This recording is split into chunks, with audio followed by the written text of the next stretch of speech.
Vamos a empezar porque no, estos muchachos, hoy no. Acá está. Vamos a compartir pantalla. Seguramente por la lluvia han tenido algún problema para conectarse. La verdad es que no me sorprendería porque sí ha estado lloviendo muy constante, por lo menos por aquí. Entonces vamos a empezar. Voy a abrir la presentación y bueno, pues espero que se conecten pronto. ¿Vale? Vamos a hablar un poquito de lo que nosotros conocemos como la distribución gamma, una distribución un poco precisa, un poco exacta en las aplicaciones en las cuales se podría utilizar. Y bueno, básicamente la distribución gamma ya son procesos sobre los cuales vamos a unificar criterios, vamos a unificar distribuciones aleatorias y bueno, su uso realmente es muy pequeñito y solamente sería para tomar decisiones realmente muy importantes, ¿no? Donde sería un auxiliar de toda la toma de decisiones que podríamos tener y básicamente vamos a establecer para qué nos sirve. Realmente, desde el punto de vista administrativo, sí es complicado su utilización, sí es un proceso que nos costaría mucho trabajo, pero bueno, vamos a intentar explicarlo.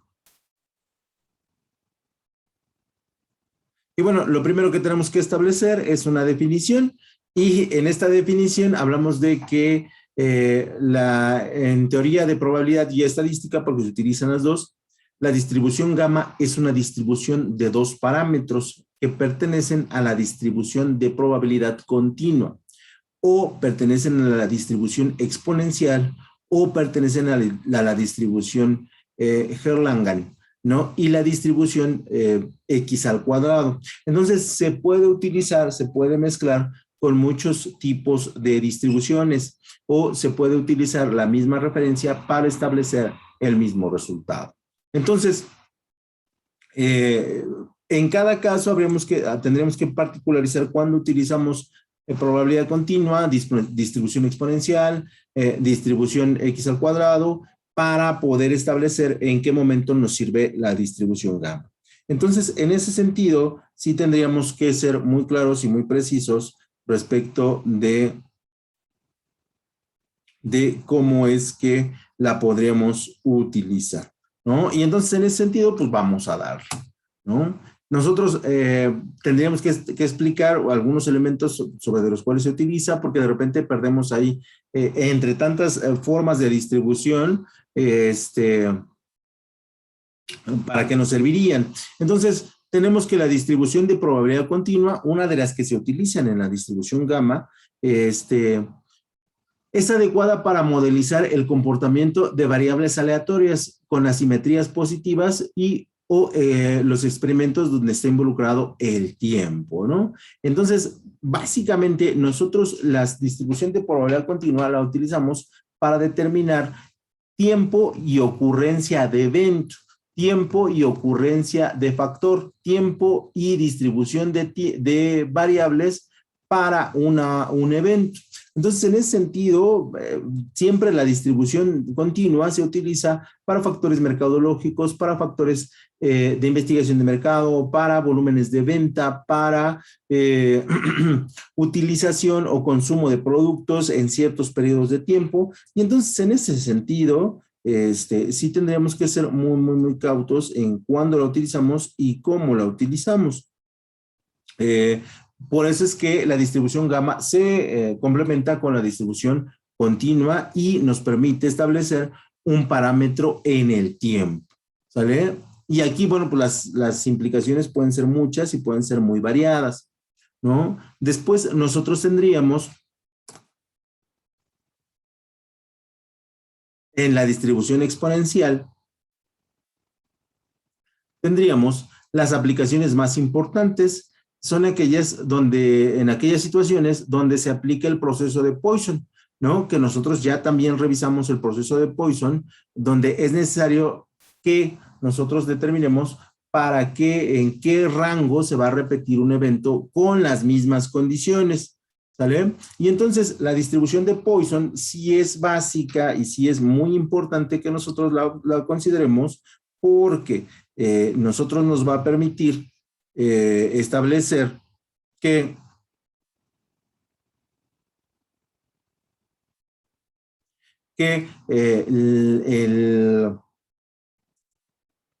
la probabilidad, que sea una probabilidad discreta, perdón que me trabe aquí, pero es que me estaba mandando un mensaje un alumno de ustedes, una distribución de probabilidad discreta que se expresa a partir de una frecuencia de ocurrencia a medida donde la probabilidad de que ocurra está determinada por el número de eventos durante cierto periodo de tiempo.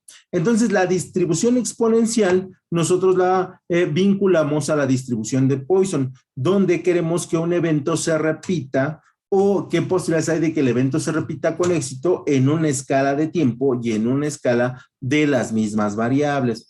Entonces, por un lado tenemos que, y voy a regresar a la diapositiva anterior, a ver si no me regresé mucho, donde la distribución continua, no regresó tanto. Ahí está. Donde la distribución continua permite modelizar los comportamientos de variables aleatorias con asimetrías positivas en un periodo de tiempo. Yo pongo un producto en un stand, ¿en cuánto tiempo se va a vender la primera docena, la primera el primer lote, cuánto tiempo va a pasar para que un auto que está exhibido se venda, ¿no? Y que es nuevo y que es de buena marca y que es conocido. Entonces, a partir de aquí, nosotros podemos establecer cuánto tiempo deberá de pasar, ¿no? A partir de asimetrías positivas. Recuerden que las asimetrías positivas son elementos que se repiten en diferentes periodos de tiempo o en diferentes periodos de región. El profe está en reunión. Sí, sí, sí. Sí, sí. No sé por qué no pudo. No, acá. Ahí está. Entonces, no sé qué confusión pasó, pero entonces la distribución continua sí utiliza las asimetrías positivas, cosas que se repiten en diferentes regiones, pero se repiten en los mismos periodos de tiempo. Y luego tenemos la distribución de Poisson que permite establecer la ocurrencia de una frecuencia dada la probabilidad de que ocurra un determinado número de eventos durante cierto periodo de tiempo. Entonces, las dos se pueden fusionar para establecer una distribución gamma. Y las distribuciones gamma, paso a la siguiente diapositiva, las distribuciones gamma, a ver, un segundo. Ajá, sí, sí, listo, listo, sale.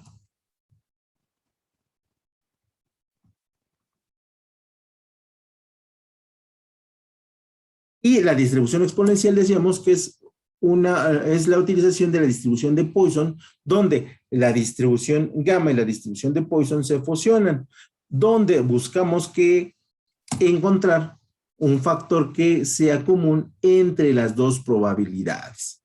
Entonces aquí tendríamos que trabajar sobre ideas, sobre conceptos muy específicos donde tenemos que trabajar distribución de Poisson, distribución gamma y tendríamos que trabajar lo que nosotros conocemos. Segundo. Ay, esta computadora, disculpen ustedes, enloqueció. No sé por qué pasa eso, pero disculpen, ahorita lo corregimos. Y entonces decíamos que esa básicamente es la distribución, ¿no? La utilización de distribución gamma más algún tipo de distribución Poisson, binomial, que nos permite establecer una referencia bajo criterios bien estrictos y asimetrías positivas, ¿no? Entonces, su creador es Agner Krarup, quien introdujo por primera vez en el año 1900, ya hace un rato, donde establecen los parámetros de ejecución de la distribución gamma. Y la distribución gamma aquí tiene pues, sus asegúnes. ¿Por qué? Porque la distribución gamma se utiliza comúnmente en estudios de supervivencia de fiabilidad. Y aquí ya dicen ustedes, ¿dónde podríamos ocupar en términos administrativos un estudio de supervivencia de fiabilidad? Bueno, pues nosotros lo encontramos, por ejemplo, en los medicamentos y hoy particularmente en las vacunas. ¡Ay! Y eso que aquí está, ¿qué pasa? ¿Qué está pasando, muchachos? Salud. Gracias, gracias.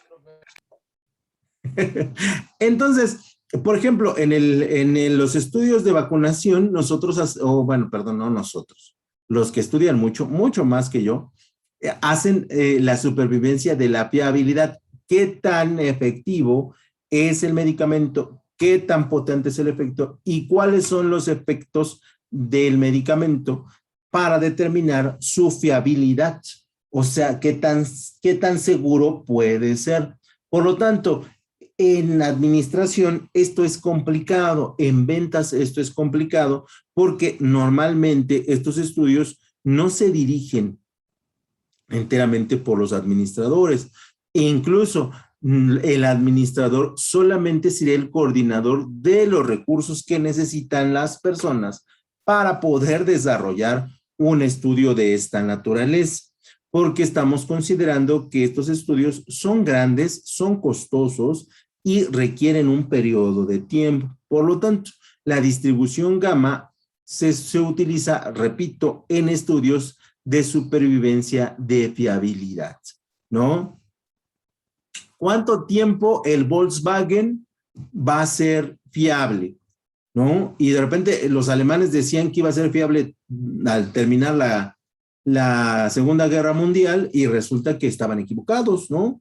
Porque el Volkswagen 30 años después seguía circulando en términos de su producción y bueno, 50 años después todavía vemos muchos bochitos, por ejemplo, en la Ciudad de México, circulando, ¿no? O sea, entonces el estudio de fiabilidad ahí falló, ¿no? ¿Cuál es la fiabilidad de que podamos curar el cáncer en algún momento? Seguramente alta, pero no sabemos cuándo, ¿no? Si va a sobrevivir el tiempo para que alguien vea la cura del cáncer, ¿no? Entonces, ahí sí es muy complicado poderle ajustar un tiempo, poderle ajustar un evento y en la mayoría de los casos, en términos administrativos, lo que nosotros podríamos hacer es utilizar o distribución binomial o distribución de Poisson o distribución normal o distribución geométrica, porque son estudios que se reflejan más en la parte administrativa que en la parte de este tipo de distribución, la gamma, que busca determinar si es fiable, confiarnos de que todos mis alumnos se vayan a entrar a clase, ¿no? Entonces, es realmente muy pequeña su aplicación y por eso les decía que incluso en el video que era difícil poder explicarlo, ¿no? Porque desde el punto de vista sí es importante determinar si un estudio de supervivencia de fiabilidad es correcto o es incorrecto, pero desde el punto de vista administrativo, ¿qué tan bien o mal lo podríamos utilizar? Por lo tanto, y aquí viene el conflicto, dice la distribución gamma es una distribución continua. Y si es una distribución continua, tenemos otras 4 distribuciones continuas que podemos utilizar en lugar de ella, que se define por sus parámetros de forma y escala, ¿no? Donde tenemos la distribución gamma de 3 parámetros, pueden ser de 2 parámetros, pueden ser de 3 parámetros, ¿no? Donde vamos a estudiar si por ejemplo, el medicamento funciona parcialmente, si funciona totalmente o si no funciona en su totalidad, ¿no? Y ahí podemos establecer un lenguaje y un enunciado que me respondan la pregunta que yo estoy haciendo. En un 75% el producto es viable, no es viable o simplemente no se va a vender.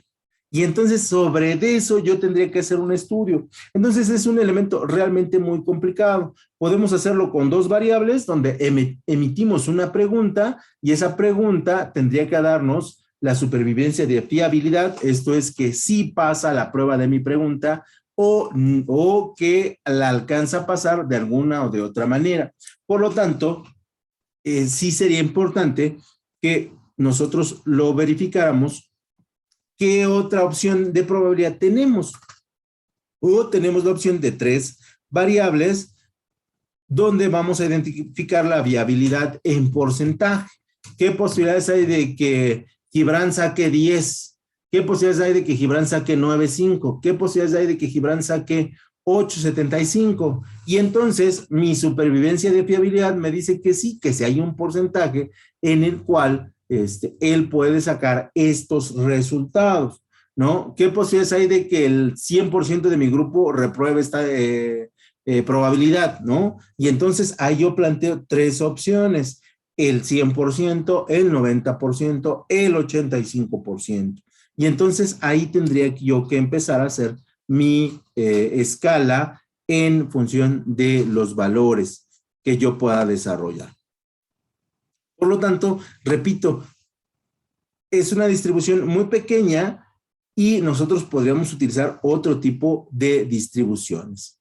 Y bueno, aquí empiezan ya otro tipo de distribuciones, ¿no? Como tenemos la distribución cuadrada, que la verdad ya son aplicaciones realmente muy, muy pequeñas las que vamos a utilizar en este tipo de distribuciones, ¿no? Y donde el único parámetro de la distribución cuadrada son los grados de libertad dentro del parámetro, uno de los parámetros que utilizamos, que es el K, que corresponde al número de variables aleatorias independientes en la suma que define la variable. La variable cuadrada siempre es positiva, pues corresponde a la suma de variables cuadradas de grados de libertad. Y entonces aquí repetimos, este tipo de elementos probabilísticos ya son extremadamente pequeños en su aplicación. Los comentamos porque el programa sí lo requiere y es necesario que ustedes por lo menos las conozcan. Luego tenemos otro tipo de distribución, que es la distribución Student, ¿no? Que se fundamenta en dos premisas. La primera, que es la distribución de normalidad, y la segunda, en que la muestra sea independiente y permite comparar muestras y establecer las diferencias entre las medidas de la muestra. La distribución Student, como su nombre lo indica, básicamente estudia a un grupo pequeño de sujetos, de eventos, para poder establecer una corresponsabilidad entre cada uno de ellos. Ejemplo, si Edwin, que no toma, se junta con dos personas que toma, ¿qué posibilidades hay que Edwin empiece a tomar? Y entonces ahí empiezas a hacer el estudio bajo la primera premisa en la distribución normal y en la segunda que la muestra sea independiente. Esto es, primero se junta con una persona y si se van a tomar, y después se junta con la otra y si se van a tomar, entonces hay un porcentaje de probabilidad de que Edwin empiece a tomar a partir de juntarse con estas personas. Entonces, es una distribución que es interesante, pero que es una distribución que está muy sujeta a la interpretación, que está muy sujeto a lo que podría pasar y está muy sujeto a lo que no podría pasar, ¿no? Donde tratamos de asegurar el resultado siempre y cuando los eventos sean independientes y esos eventos nos muestren una realidad que sí existe en la naturaleza o en la sociedad. Por lo tanto, esta distribución Student, también su aplicación sigue siendo muy, muy, muy, muy pequeñita, ¿no? Y después tendríamos para la distribución Student, ¿en qué momento se utiliza? Y esta se utiliza en modelos teóricos utilizados para aproximarse en el momento del primer orden de una población normalmente distribuida, cuando el tamaño de la muestra es pequeño y se desconoce la desviación típica, ¿no? Entonces, ¿cuándo utilizamos la distribución? Cuando queremos teorizar y aproximarnos a un momento en el que la población puede ordenarse a partir de ciertos elementos. Ejemplo, cuando hay votaciones, ¿cuántas personas de 18 a 25 años votan para un estado? ¿No? Aquí hablamos de un modelo teórico donde nos aproximamos al momento de orden de la población. Y ahí podemos determinar de que el 100% de personas de 18 a 25 años, solamente el 15.23 vota, ¿no? Para su entidad federativa. ¿Cuántas personas votarían para presidente de 18 a 25 años? Y entonces ahí te empieza a dar una escala teórica aproximada de lo que podría pasar, no necesariamente de lo que sucedería. Por lo tanto, la distribución Student va a sacar un porcentaje pequeño y ese porcentaje va a representar a todos los demás elementos que existan en la naturaleza o en el grupo social o en el evento que estamos considerando. Entonces, en ese sentido, son distribuciones realmente muy pequeñas que de repente tenemos, repito, otros instrumentos que lo podríamos utilizar. Y la distribución Student significa que hay un tipo de estadística deductiva, en términos generales, que deduce y se utiliza para determinar si hay diferencias significativas entre las medidas de ¿qué? De dos grupos, ¿no? ¿Qué posibilidades hay de que los 18añeros se pongan la vacuna y qué posibilidades hay de que los 22añeros se pongan la vacuna? Pero lo que nosotros estamos haciendo es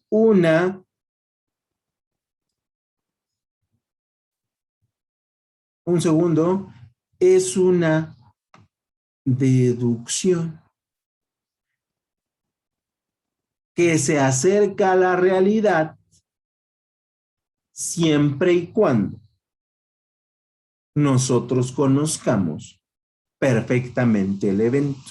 Si nosotros no lo conocemos a la perfección, nuestro elemento deductivo no tiene gran validez. Y si no identificamos bien a los grupos, si estos grupos no son capaces de ser simétricos, de tener las mismas condiciones, seguramente nuestro elemento deductivo será fallido, ¿no? Por lo tanto, con toda la estadística, porque incluso aquí ya mezclamos los elementos estadísticos, con toda la estadística deductiva, asumimos que las variables dependientes tienen una distribución normal, ¿no? Y entonces ahí yo les voy a preguntar, ¿qué es una distribución normal, muchachos? Para que hablen. A ver, escucho.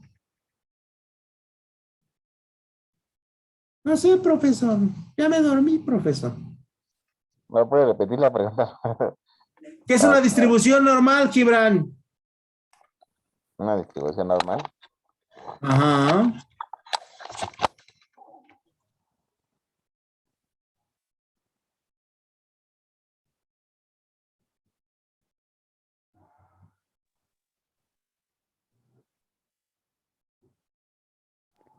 ¿Cuál fue su pregunta, profe?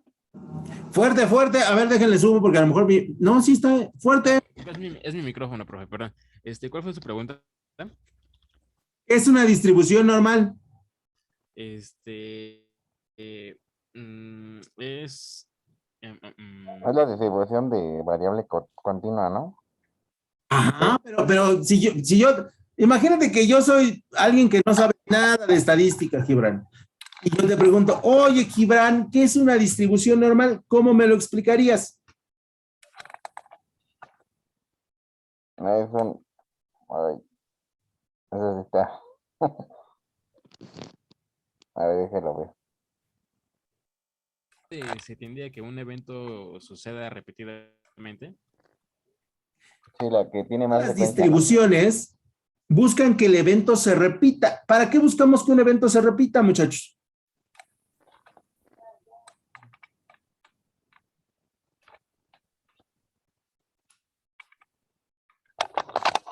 Andrade, ¿para qué queremos que un evento sepamos que se repite?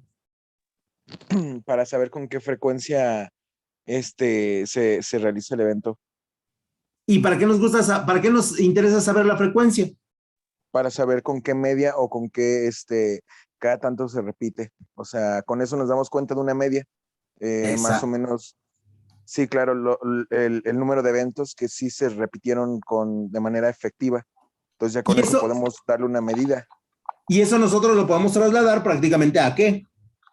A todo. A todo. ¿Estamos de acuerdo? Desde el punto de vista, una distribución normal a nosotros nos sirve mucho porque determinamos la media o determinamos el rango medio que se repite en una escala de tiempo y de evento para poder establecer cuántas Coca-Cola se venden en un partido de fútbol, ¿no? O cuántas cervezas se venden en un partido de béisbol, ¿no? Y eso me permite a mí hacer programaciones, hacer pronósticos y me permite establecer equipos que cumplan con esta distribución que se repite y se repite en una media, ¿no? Entonces, para eso nos sirve. Hay otras distribuciones que nos van a determinar el ensayo y el error, el acierto y el error. Hay unas distribuciones que nos van a medir la incertidumbre, un grado de incertidumbre. Por lo tanto, Esta distribución student es una mezcla donde vamos a utilizar un porcentaje muy pequeñito de decir cuántos niños de 18 años no fuman, ¿no? Y entonces ahí te va a dar una distribución, pero es un elemento deductivo, ¿no? Donde nosotros queremos responder una pregunta a partir de algo deductivo que tú estableces, ¿no? Y ahí podemos encontrar muchos elementos y muchas variables.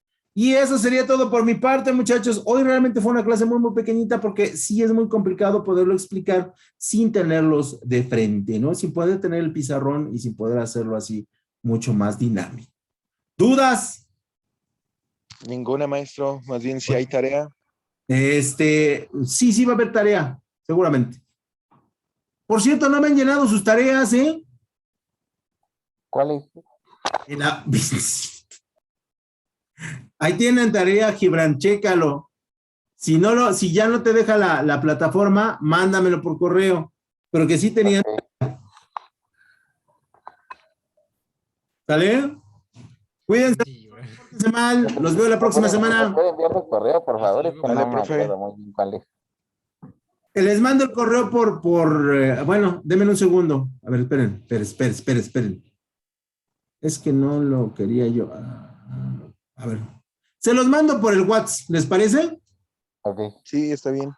Ahí en el grupo, para que me lo puedan checar y me manden sus tareas. Porque sí es importante que me las manden. Cuídense mucho, pórtense mal. Los veo la próxima semana. Sale, Vale, maestro, igualmente. que tenga un buen día. Igualmente.